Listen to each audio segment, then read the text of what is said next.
Active.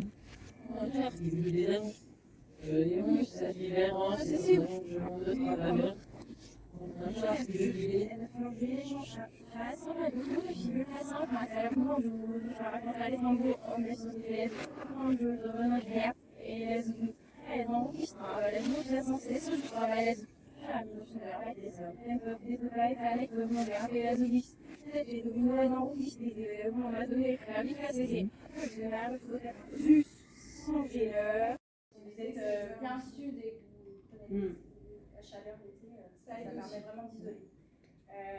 Aussi, pareil, les volets, il faut bien penser à utiliser les volets. Il faut savoir que l'hiver, si vous fermez vos rideaux, vos volets, pardon, la nuit, vous gagnez entre 2 et 3 degrés le matin. Voilà, ça permet vraiment, on va dire, d'isoler le logement. Et vous avez un autre système aussi quand vous avez notamment du simple vitrage sur vos fenêtres et que vous n'avez pas forcément la possibilité d'échanger, vous êtes locataire, donc vous n'avez pas la main sur le changement des menuiseries. Il y a ce qu'on appelle du film de survitrage. En fait, ça s'utilise un peu, vous voyez, comme les vitres teintées qu'on vient positionner avec le sèche-cheveux. En fait, c'est un film qui vient se positionner sur la paroi vitrée et qui permet en fait d'isoler, on va dire, un peu plus le vitrage et donc voilà, d'améliorer votre confort dans votre logement. Je vais vous faire passer ça. Et ça, pareil, ça se trouve dans les magasins de bricolage. D'échanger, vous n'avez pas la main dessus. Vous pouvez acheter ça, c'est des rideaux isolants qui sont beaucoup plus épais et qui vont en fait isoler un peu la fenêtre et enlever ce courant d'air froid que vous pouvez sentir l'hiver. Donc au lieu de changer vos fenêtres parce que vous ne pouvez pas, vous pouvez acheter ça. Vous pouvez trouver ça à Ikea par exemple pour une vingtaine d'euros à peu près. Oui, alors c'est vrai que c'est un équipement, c'est l'équipement qu'on vous présente qui est, on va dire, un peu le plus cher. Mais c'est vrai que maintenant, Ikea et de plus en plus, voilà, les magasins un peu de déco, etc., font ce type de matériaux où voilà, vous en avez pour une vingtaine d'euros. Mais ça permet vraiment, si vous avez notamment des menuiseries qui sont abîmées, des courants d'air, vraiment ce qu'on appelle cette sensation de paroi froide où vous avez du vitrage et à l'extérieur il fait froid. Psychologiquement, en fait, vous avez plus froid dans votre logement et donc le fait de mettre des rideaux, des rideaux ou même mieux, on va dire des rideaux isolants, ça permet vraiment d'améliorer votre confort et de limiter aussi cette sensation de comme et que vous n'avez pas de téléphone qui est mis dessus, ça continue de tourner. Après, bien évidemment, c'est pour ça, c'est l'astuce de la multiprise à interrupteur, c'est qu'au lieu de s'amuser à débrancher tous les soirs, et ben surtout, il faut juste penser à éteindre. Et sinon, tout débrancher, ça marche aussi. Par contre, juste une chose, il faut faire attention avec les multiprises. C'est pas dangereux en soi quand vous l'utilisez, vous branchez, mais il ne faut pas faire une répétition de multiprise. Si vous avez par exemple une multiprise sur une multiprise, il y a un risque d'incendie. Et puis bien faire attention à l'ajout de multiprise.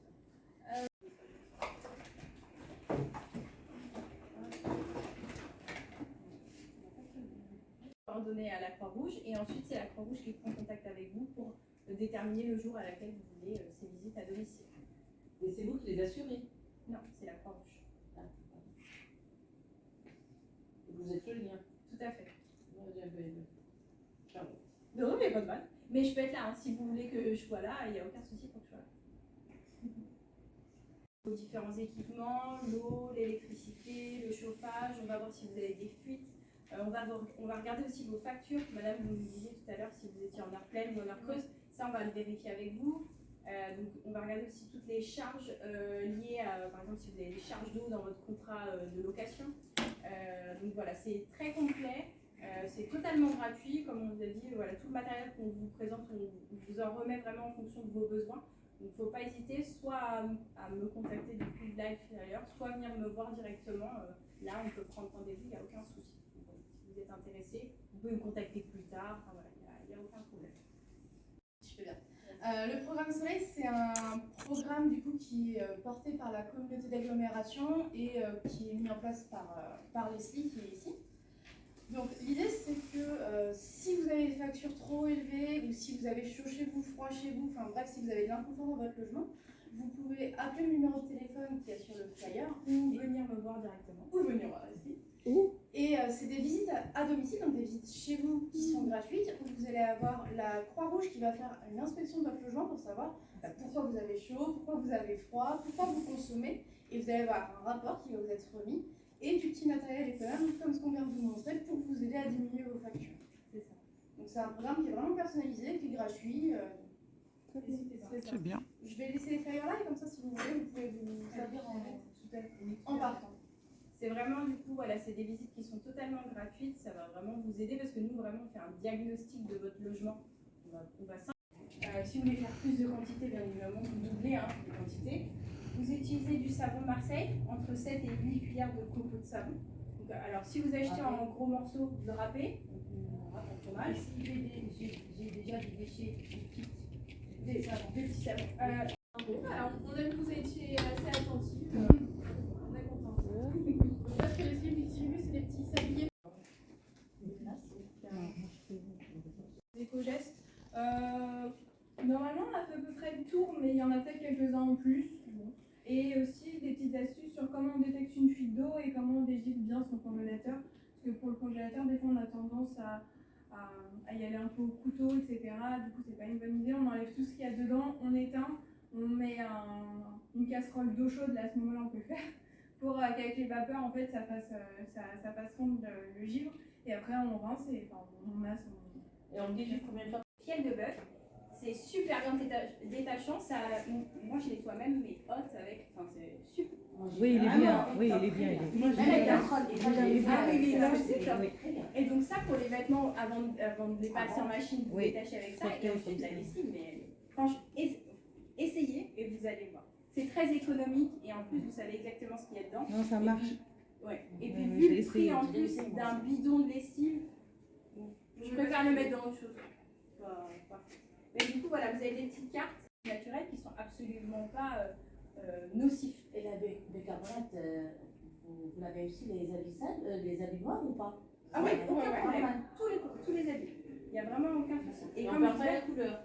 Pardon? On perd pas la couleur. Ah bah, le bicarbonate, ça fait rien. La bicarbonate et le vinaigre, c'est vraiment des produits où vous pouvez nettoyer exactement toute votre maison avec. Oui, les toilettes surtout. mais- C'est détachant et c'est assainissant. C'est ça. Même pour nettoyer les fours, enfin vous faites une espèce de pâte avec du bicarbonate, ça va vraiment dégraisser la enlève totalité. vraiment les taches et tout? Ah oui, ah bah bien sûr. Bah, sinon, alors vraiment c'est par expérience, nous sinon on ne le conseille pas, c'est vraiment des... Non, parce que vous êtes adulte, nous on a des enfants. Vous voyez les taches des fois dans les Ah habits? oui, oui, Bah, après, vous avez du détachant, Oui, vous pouvez c'est mettre avant les. Enfin, quand vraiment c'est des grosses Voilà. tâches. c'est ça. La lessive que vous utilisez, elle suffit pas non plus, il faut mettre du détachant avant. Non, ou ce qui est le mieux, ce qui fonctionne très bien, et c'est le savon qui, je vous assure, ça va pas du tout sentir le vinaigre dans votre lessive. Après, vous pouvez toujours ajouter quelques gouttes d'huile essentielle, de lavande, de menthe poivrée, enfin en fonction de si vous voulez que ça ait une petite odeur, vous pouvez en rajouter. Et c'est tout. C'est ce qu'il faut. C'est pour la lessive ou c'est pour... Lessive.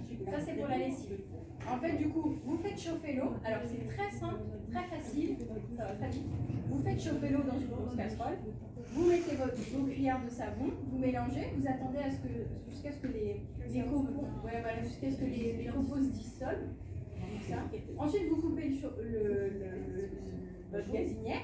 Vous mettez une cuillère à soupe de bicarbonate, une cuillère à soupe de vinaigre. Vous attendez que ça tiédisse, pas que ça se refroidisse. Ensuite, vous transvasez dans votre gros bidon de lessive que vous avez déjà auparavant, et votre lessive elle est prête. Et une fois que vous utilisez, alors vous allez voir, ça va se solidifier. Elle va devenir très compacte. Vous n'avez pas besoin de rajouter d'eau, juste vous secouez bien avant l'utilisation. Le râper, tout à fait, bien sûr. Après, vous utilisez une cuillère à soupe de bicarbonate de soude. Donc ça, le bicarbonate, on en a souvent. Mais oui. Ça vous a plu? Et ben, du coup, c'était le principal. Donc, nous, on est très contents si on a pu vous aider. Merci à vous, merci à Chantal. Oui. Voilà, si vous avez de toute façon, si vous avez des questions, il ne faut pas hésiter à nous contacter. Même Chantal a mes On coordonnées. refera à notre atelier peut-être de la redite. Ouais, On oublie des fois 3 mois plus tard ou 6 Oui, mois oui. plus tard. Pas de problème. On va toujours bien choquer, là, pour que vous êtes. C'est ça. D'accord, les filles. Ben, merci de votre présence. Merci Je suis contente à vous, parce qu'on Merci était à nombreuses vous. quand même. Même si, Oui. Par exemple, une bouilloire, vous avez du calcaire qui se positionne. Vous mettez du vinaigre, vous faites chauffer de l'eau. Non, même pas sans vinaigre, avec la suite. Non, oui, avec le vinaigre. acide citrique. Vous mettez de l'acide citrique, vous faites chauffer de l'eau, et avec l'éclair, tout disparaît. L'acide citrique, ça concentre très bien. Elle poudre comme le bicarbonate de soude. On peut le trouver aussi là. Ouais, ça se trouve. Je pense à Carrefour, il y en a. Ouais. tout ça, comme on Moi, j'en trouve dans des. Après, voilà, vous mettez c'est l'huile essentielle. Et après, vous choisissez vos scellés en ayant le même confort. C'est ça. Et ce petit objet, justement, donc qui s'appelle un mousseur hydroéconome, vous voyez que sur un mousseur classique, on consomme entre 8 et 10 litres d'eau qui s'échappe par minute. Et avec un mousseur, vous êtes entre 2,5 et 6 litres d'eau qui s'échappent par minute quand vous ouvrez votre robinet. Et du coup, ce petit objet, il coûte à peu près 3 à 5 euros dans le commerce. Vous pouvez le trouver dans tous les magasins de bricolage, Le Merlin, c'est ça, Castorama, etc. Et après, la durée de la douche va être très importante aussi parce qu'une douche de 20 minutes, ça va être 200 litres d'eau. Donc en fait, la même chose qu'un bain. Donc plus on passe de temps dans la douche, plus on consomme d'eau aussi. Et du coup, juste ici, vous avez quelque chose, vous avez là-dessus.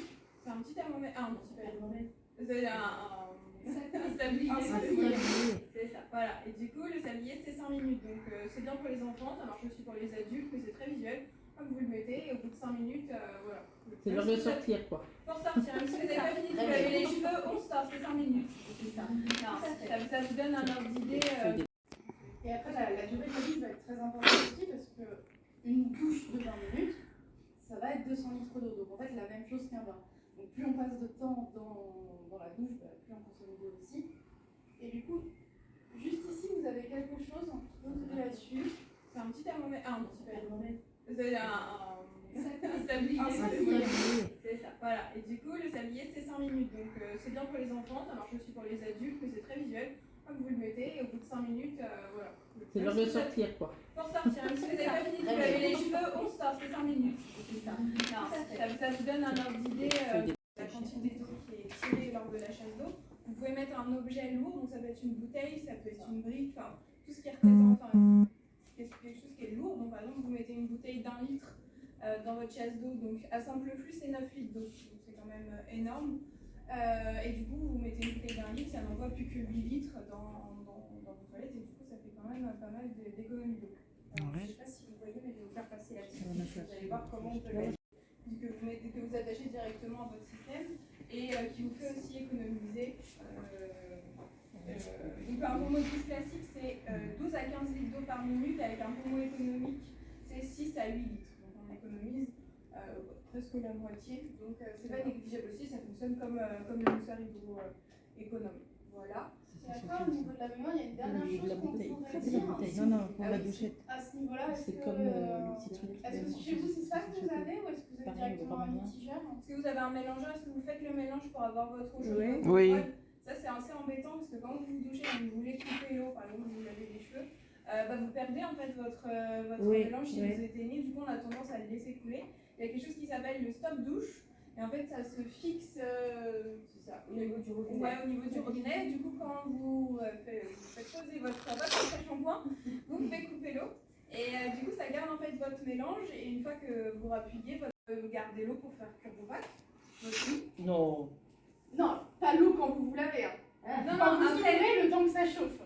pas l'eau que vous récupérez. C'est que du coup, on fait tous chauffer, même si ça met, des fois, ça peut mettre 30 secondes à 1 minute. Vous perdez quand même 2-3 litres d'eau. Du coup, vous pouvez les récupérer et les réutiliser. Par exemple, on a une plante verte pour arroser la plante verte ou autre chose. Ah oui, d'accord. Bah, moi, quand j'allais en vacances dans ma famille, l'eau de baignoire, on la récupérait pour la chasse d'eau, en fait. Oui, C'est-à-dire qu'au lieu de tirer la chasse d'eau, on a Ah ouais, l'eau c'est et bien, on- c'est économie, oui. Bah, l'eau, elle est sale, donc c'est que ça pourrait Mais être oui, cuit. oui, oui. On faisait ça. Pas dans les deux cas. Après, je fais Soit pas, l'eau mais propre, c'est pas vous super. la réutilisez, Mais oui, c'est bien, soit l'eau vraiment. sale, et comme vous dites, pour les toilettes, c'est Chose qu'on n'y pense pas, mais c'est voilà, qui peuvent se partager. Parce que ce qu'il faut savoir, c'est que l'eau dans les chasses d'eau, l'eau est très propre, hein, c'est de l'eau potable. Ouais. Et donc à chaque fois, par exemple, comme on disait, quand vous avez une simple fuite, vous avez simplement un bouton. À chaque fois, quand vous tirez la chasse d'eau, il y a quand même 9 litres. Et l'humidité dans la pièce, il faut bien penser à la dépoussiérer et à ne pas l'obstruer parce que du coup, ça joue sur l'humidité dans votre logement et après ça peut être gênant. Donc, c'est ça. C'était le petit dernier truc, c'est d'autres choses. Ok, donc on passe sur la pièce d'à côté. J'incite. On peut récapituler le tout Allez. Mais est-ce que par des filles. bon, oui, c'est une très bonne idée. Allez, Est-ce que ce qui serait bien Dans votre, ou dans votre frigo pour voir quelle température il fait pour pouvoir le régler au mieux. C'est ça. Voilà. Désolée, il est cassé, hein. Mais ça vous donne l'idée. Ça vous donne une idée de ce que c'est. On a fini sur le frigo. Est-ce que vous voyez d'autres choses dans la cuisine? La machine à laver. Ouais. Ouais. Bonjour. Allez-y, installez-vous. Du coup, la machine à laver, pareil, vous voyez peut-être pas. Ici, il est à moins 18 degrés. C'est ce qui est conseillé, c'est la norme, c'est la température réglementaire pour, encore une fois, tout ce qui va être les bactéries, etc. Pour le développement de tout ça. Ça sert à rien de le mettre trop froid. En fait, des fois, on a tendance, s'il y a moins 22, moins 23, c'est pas utile, vous allez plus consommer. Ce qui est recommandé, c'est moins 18. Et sur le frigo, Entre 3 et 6 degrés. Après, bien évidemment, vous allez avoir des températures qui vont varier en fait en fonction de dans la place de votre frigo. Plus vous allez descendre, plus ça va être froid. Le froid descend. Mais voilà, c'est entre 3 et 6 degrés. Les gens ont souvent tendance à mettre trop froid. Et pareil, c'est pas une bonne idée parce que vous allez consommer plus, c'est pas utile. C'est exactement ça. Et est-ce que vous connaissez justement une astuce pour refroidir le frigo et donc économiser de l'énergie dans votre frigo? C'est de décongeler vos produits dans le frigo. En fait, quand vous mettez un aliment qui a été congelé, Ah, vous d'accord. positionnez dans votre Ah, frigo, c'est une bonne vous idée, hein. décongèlez. En fait, il va refroidir naturellement votre frigo. Ouais. Et donc, votre frigo va consommer moins. Donc, c'est une très bonne idée de faire décongeler les produits dans votre frigo. d'ailleurs, Ah ouais, c'est bien. Je recommande parce qu'au niveau des bactéries qui peuvent se développer à température ambiante, c'est quand même en plus conseillé de les décongeler dans le frigo pour que ça reste à un minimum de température. Ah On ouais. fait ça pour la viande. Voilà. La veille, on met Ouais, au c'est ça. frigo, C'est le une bonne. lendemain, allez. C'est une très bonne idée. Voilà. C'est très bien. Du coup, on va passer à la cuisine. Elle est propre. Ah, non, parce que, C'est bon. Oui, mais oui, c'est la Oui, même vous eau voyez à peu près, ça va Oui, oui, c'est bon. Ok. On va faire pareil. Qu'est-ce que vous voyez dans la cuisine qui peut être améliorée ou quelque chose de bien aussi qui a été mis en place? C'est le frigo. Et la machine à laver. Alors, le frigo, c'est bien ou c'est pas bien? Mais oui, c'est bien. Ah, Après, elle est traitée, oui. Donc, qu'est-ce qu'on conseille? On conseille de le faire parce que c'est bien. Ah oui, ça c'est très Et important. qu'est-ce qu'il y a dans le Ça part dans frigo des égouts. qui n'est pas conseillé? Je sais pas si vous allez l'avoir. Oui, c'est moi. Ah, c'est la casserole avec les trucs chauds. Oui. Pas une bonne idée. Non, non, non, non. Et est-ce que vous savez pourquoi? J'ai pas écouté. Tout à l'heure, quand vous laissez ouvert un robinet, l'eau s'écoule. Non, mais non, parce que moi je mets le bac. Oui, et ben Je même. remplis le bac, il fait quoi? Il fait 2 litres, 3 litres, l'évier. Ouais, et ben alors sur un lave-vaisselle, vous économiserez toujours moins. En fait, un lave-vaisselle, ça utilise extrêmement peu d'eau. Ouais. J'ai essayé Ouais. pour la machine à laver. J'ai fait le test. Bien. J'ai lavé avec les mains. J'ai utilisé la machine à laver. Je trouvais que la machine, elle utilise moins d'eau. Ah oui, oui, c'est sûr. Oui. Oui, bien sûr. Surtout pour du. Pas ici, bien hein. lavage. Ici pour sécher le linge. C'est vrai qu'ils l'ont jamais dit. Hein. Non, Oui. non. Qu'est-ce que vous pouvez voir d'autre aussi sur la cuisine? De bien ou pas bien, oui. Là, je vois pas de lave-vaisselle, mais il me semble que. Enfin, on ne penserait pas, mais faire la vaisselle à la main, ça consomme plus que le lave-vaisselle. Exactement. C'est ça. Ce qu'il faut savoir, c'est que même si vous faites votre vaisselle, votre vaisselle, pardon, à la main, même avec 2 bassines, vous savez, une bassine Propre, pour laver, propre, etc., vous consommerez toujours plus qu'un Non, lave-vaisselle. je Et pense même avec un lave-vaisselle avec une catégorie énergétique basse. Un lave-vaisselle, c'est toujours plus économique que du lavage à la main. J'y Ah crois ouais? pas. J'y crois pas. Parce que En fait, vous utilisez extrêmement peu d'eau dans un lave-vaisselle. Ah En ouais? fait, oui. Mais tu- Utilisez mais on- maintenant. Pardon? Mais on prend l'énergie, l'électricité. Oui, mais quand vous ouvrez votre robinet d'eau, la plupart du temps, vous faites votre vaisselle avec de l'eau chaude, de l'eau froide. Et Que je fais. Ah oui. elle va chauffer en fait. Si vous lui mettez un cycle qui va durer 3 heures, votre machine à laver va chauffer de manière très progressive, tout doucement, et du coup vous allez très peu consommer. Et c'est pareil pour les lave-vaisselle, pour les séchages, après il y a des programmes d'économie. Dès que vous avez un programme d'économie, il faut l'utiliser. Et il est long du coup. Ouais, c'est comme le train ou l'avion, quoi. Si on prend le. Ouais. Ah ouais, bah, merci. Mais oui, moi aussi j'ai fait pareil. Hein. Non, regarde, De toujours quoi à 45. 2 heures, c'est bon. Ça fait, tu fais des économies. 2 heures, 3 heures. Moi, sur ma machine, c'est 3 heures hein, sur la mienne. Oui, moi aussi 3 heures. Non, parce que du coup, ce qui va abîmer, c'est ça va être Le fait de Les tourner. forages, les forages, merci. Et la température, mais du coup, ce qui est conseillé, c'est 30 degrés. Parce que, alors, peut-être pas pour les draps, serviettes, mais bon, sur ce qui va être de votre quotidien, 30 degrés, ça suffit largement et ça, c'est bon. Parce que mon cycle dure longtemps, on va consommer plus, mais c'est l'inverse en fait. Ah ouais? Plus il dure longtemps, moins ça va consommer parce que voilà, vous avez un cycle de 45 minutes, 1 heure, l'eau chaude, elle va. Il faut la chauffer très très Très vite. vite, voilà. Et du coup, là, ça va monter plus doucement en température. Et du coup, souvent, les cycles économiques, c'est bien 3 heures. Et on a aussi la même chose pour le lave-vaisselle, mais on va... Ah oui, bah pour Aller aux toilettes, vous allez tirer la chasse d'eau. C'est censé ne pas avoir bougé. Du coup, c'est assez facile. C'est accessible à tous quand on a accès à notre compteur de voir si on a une fuite. Et les fuites, par an, on se rend pas compte, mais ça peut représenter plusieurs centaines d'euros très très facilement. Donc c'est vraiment important de les repérer et de les traiter assez rapidement. Ça peut être rien qu'un goûtage dans les toilettes. C'est ça, ouais. C'est exactement ça. C'est notamment les fuites au niveau des toilettes. Vous avez parfois le goutte à goutte qui est au niveau de la chasse d'eau. Et tant que vous n'avez pas fait le compteur ou si vous n'avez pas mis un colorant dans la chasse d'eau, vous ne pourrez jamais le voir. Sinon, vous avez une autre solution, c'est de mettre du papier contre la paroi de la toilette, des toilettes. Et là, vous verrez s'il devient mouillé alors que vous n'avez pas tiré la chasse d'eau, c'est que vous avez une fuite. un petit cognac sur du mouchoir. Oui. Bah voilà. Vous le faites tourner avant d'aller vous coucher. Et pareil, c'est le même principe. Plus c'est long, moins ça consomme. Quoi d'autre? Avant, je n'aimais pas la machine, mais je pense que Eh ben, on aime maintenant la machine à laver et on adore le lave-vaisselle. Ouais, là, c'est Si on n'en a celle-là. pas, demande d'en avoir. Est-ce que là, vous voyez ce que c'est? Il y a des gouttes, il y a des cargos, et il y a des fuites. C'est un compteur et effectivement, le compteur il peut servir à détecter les fuites. Ah oui.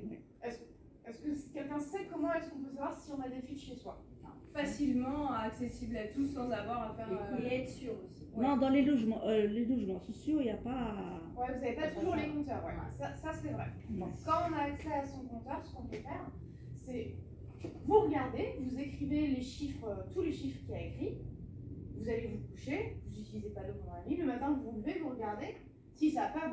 Ça peut peut-être être utilisé la même quantité, mais pour 3 ou 4 repas, et du coup vous économisez aussi la vaisselle à la main, par exemple, tous les soirs, après soit votre repas ou soit pour la journée, votre lave-vaisselle, peut-être que vous allez le faire tourner sur 3 repas, sur 3 jours. Donc en fait, ce que vous avez une dizaine d'années, le charbon, j'ai plus en tête, mais c'est pas un investissement. Il y a des billes de céramique et du charbon aussi, c'est des petits. Je crois que c'est comme un petit morceau de bois, Oui, ouais, c'est un petit bâton de charbon, du charbon de bois. Et après, moi, celle que j'ai vue, c'était sur internet. Sinon, j'en ai vu en magasin à Nature et Découverte. Vous en avez peut-être ailleurs, mais j'avoue que je sais pas. Je sais pas si vous en avez vu. non, je sais pas. C'est dans les boutiques de zéro déchet, tout ça.